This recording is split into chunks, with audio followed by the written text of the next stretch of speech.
Hi, RootMama Village. I have missed you. How are you? It's October. It's Breast Cancer Awareness Month. And so we are going to be talking about some self-care tips as far as the breast area is concerned so that we can be healthy and cancer-free and love on our breasts, which are life-giving um, organ systems, I guess I would say. That's what they are, and they are to be cherished and to be loved on. And so we can do lots of things to care for ourselves. Of course, we are root mamas. We are in the root mama village, so we are natural leaning. We embrace natural remedies, and we affirm ourselves and our abilities to take care of ourselves and our ability to heal ourselves. So we are totally in our own universe as far as as far as what's going on around us, because we know that the mainstream society pushes us towards mammograms and pushes us to spend a whole lot of money on breast cancer research, which is a lot of times just has to do with pharmaceuticals and chemotherapy and things of that nature. And there's lots of things that we can do before getting to the point of needing those interventions. And so that's what I want to focus on. We need to put more energy into prevention and staying well as opposed to catching problems and treating problems. Um, so let's begin. So the first thing I want to talk about is armpit care. So of course, the armpits are, probably one of the more contributing factors to body odor. Here in the United States, we put on deodorant to take care of that body odor issue. And a lot of the mainstream brands like Secret and Degree and Suave, and you can name some other companies that have deodorants, have heavy metals in them like aluminum, and they also have chemicals in them that are called antiperspirants. So deodorant deodorizes. So what that does is neutralizes odor, and most odor is caused by bacteria. And so that bacteria gives off chemicals that produce a smell. So deodorant neutralizes that odors, and oftentimes will kill those bacterias. Antiperspirant is another chemical, and a lot of times those are those heavy metals like the aluminum. And the antiperspirant, it does just exactly what it says, which is it will stop perspiring. Perspiring is to sweat. So you couple those two together, antiperspirant and the deodorant, and that's most mainstream deodorants. And so what happens is, this whole area is like a gland under there, which is like part of your lymphatic system, which is really important with keeping you well. Your immune system is in your lymphatic system, and also can purge out impurities from the body. And so there's a very natural process for your body to sweat, release toxin, release waste is one of the ways to get rid of waste. And so that system needs to work. So what happens when we put the heavy metals right underneath our armpits, it stops a release of those toxins in this major lymphatic system. And what happens is over time, what can happen? We can get tumors, we can get cysts, we can get other types of sicknesses, headaches, and bad skin, and all kinds of stuff. All of that just to try to smell good. So it's really important to use a natural deodorant that does not have any type of heavy metals, and understand that we're not trying to stop a natural process, which is the perspiring. We should never use an antiperspirant underneath the arm because it can cause this whole system to break down. And a lot of times these companies don't want to admit that there's a link between the heavy metals underneath the arm and breast cancer. But we as root mamas, we know that there's a direct correlation between the two. So I'll be sharing with you in another blog post, and I'll post it below, my personal, I've experimented a lot with natural deodorants over the years, and I kind of have a system that works for me, but I'll share a couple of recipes with you so that you can make your own. The basic that you'll need is coconut oil, which natural mamas use on everything, and baking soda, and you can make a really simple, non-toxic deodorant.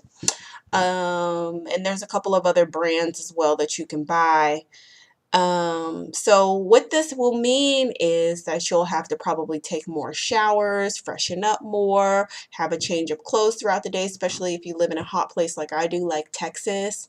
And then also understanding that people do have a smell. I mean, we're not Barbie dolls, we are not mannequins, we are human beings, and we have a smell. And that's just, that's just part of it.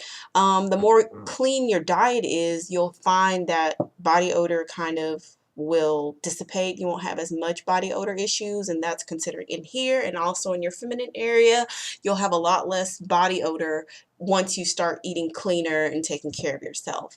But that's one of the major things that we have to do, is we have to abandon using mainstream deodorants in order to remain cancer free and to remain well throughout as we age and as we get older. Because if you can imagine, over years, just years and years and years and years of putting those heavy metals and not perspiring and all that whole lymphatic system breaking down, it will eventually start to manifest as cysts, then tumors, then cancer in the breast. Number two, bras. We have become so accustomed to wearing the underwires under the bras. And what that does is it's similar to this whole lymphatic system. Part of what it needs not only is to be able to perspire, but it also needs to be able to circulate fluids, circulate oxygen, circulate blood flow. All of that needs to be a fluid type of a situation. And what happens with those underwires is it cuts off our ability to have healthy circulation. So it's really good to just sort of abandon, and well, I don't know if I'll just show you. So you see, I have just like a sports bra type of thing, and you see my boobs are not sagging too much. You don't really need those. You don't really need those underwires. And in fact, oh my gosh, it's been over a year since I have worn underwires, and I still have those bras, which I think I need to just throw them away because they're cute and all, and sometimes I'll be feeling a little fancy and I'll want to put one on, and I don't last more than 5 minutes.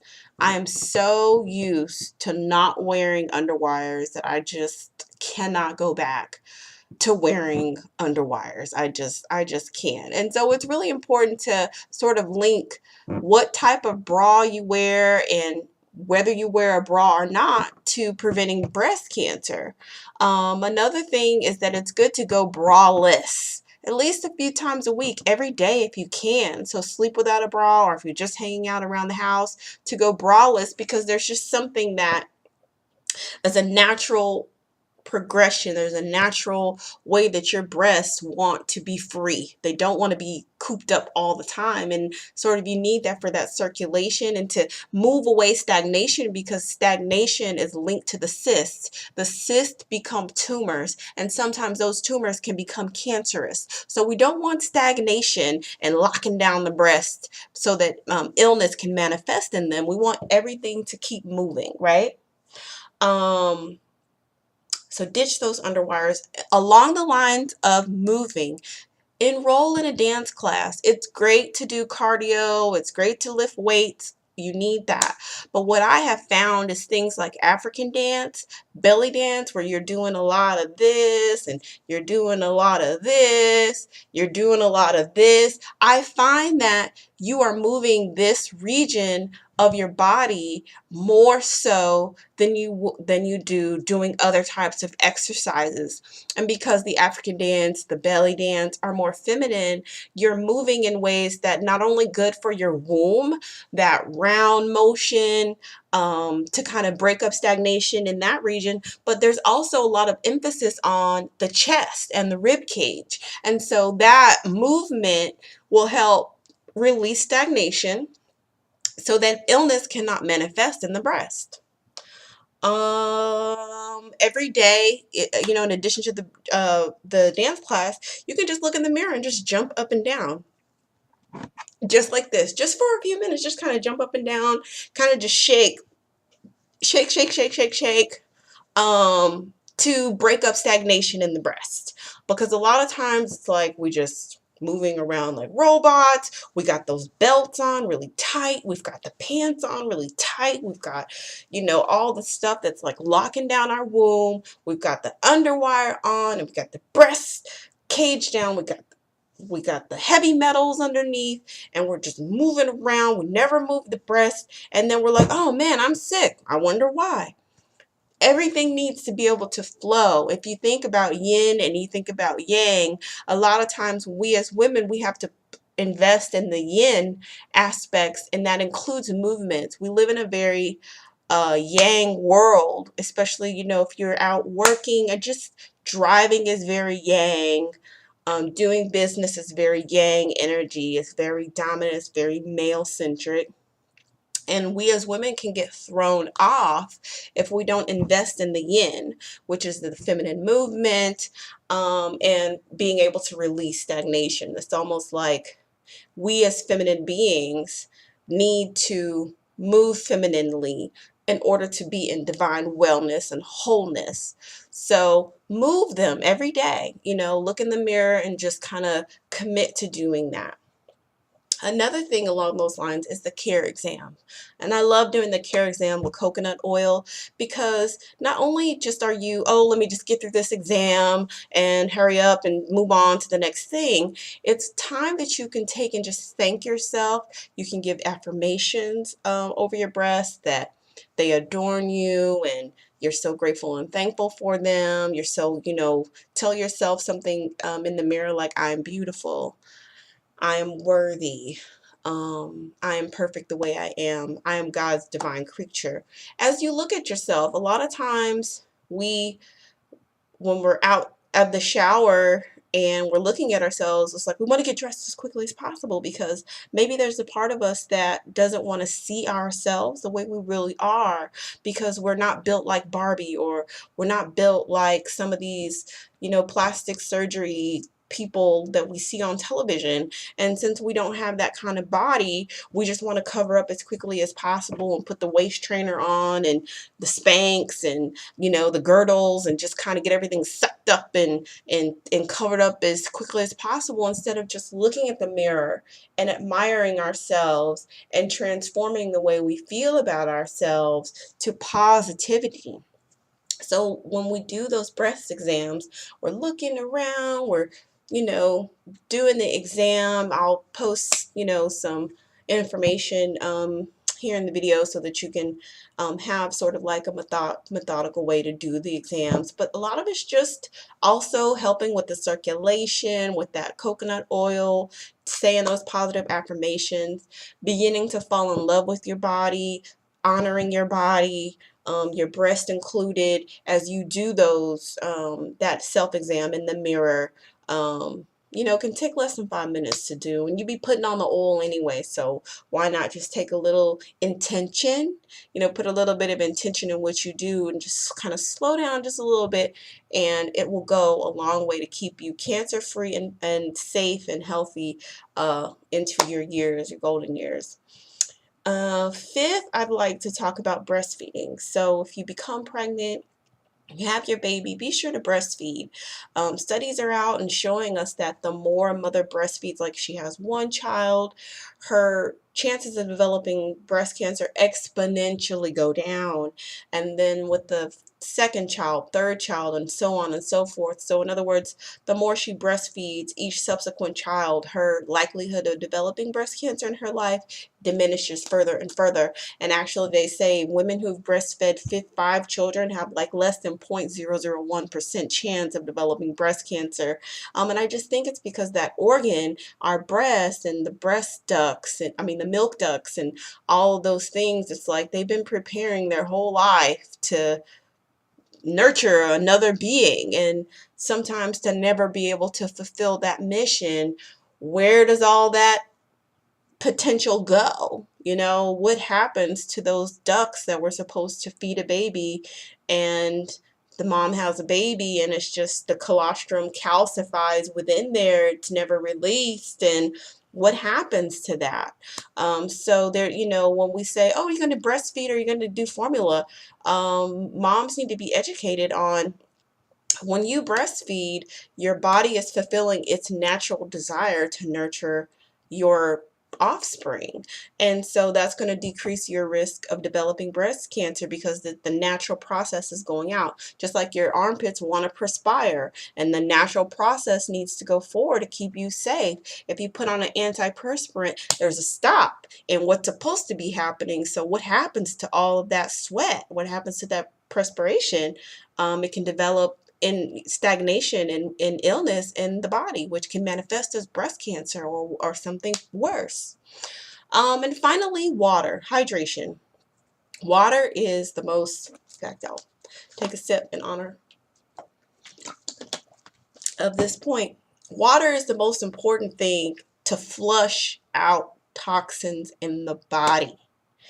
85% of people living in the United States are chronically dehydrated.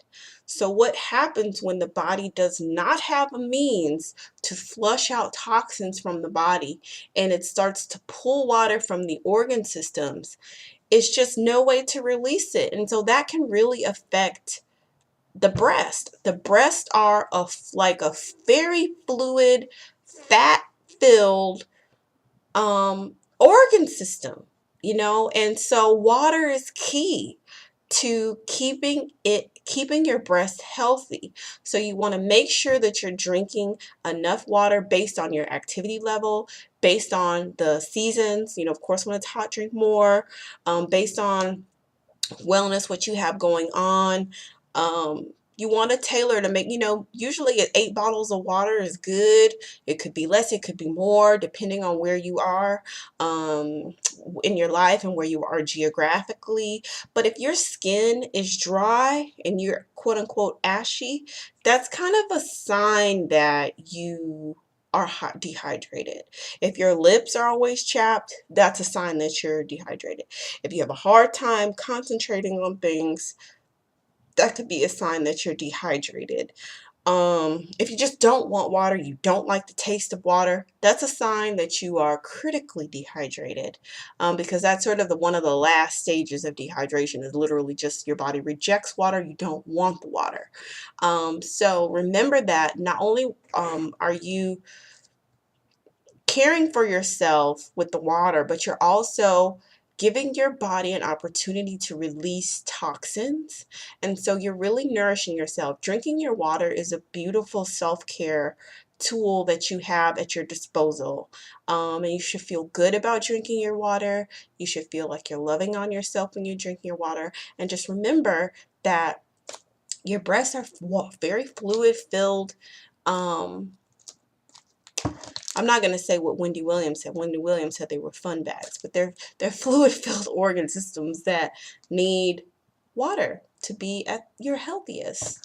And so these are just a few tips that I'd want to share with you about how to be healthy during Breast Cancer Awareness Month, things that you can incorporate in your day-to-day life to keep you completely healthy in this region.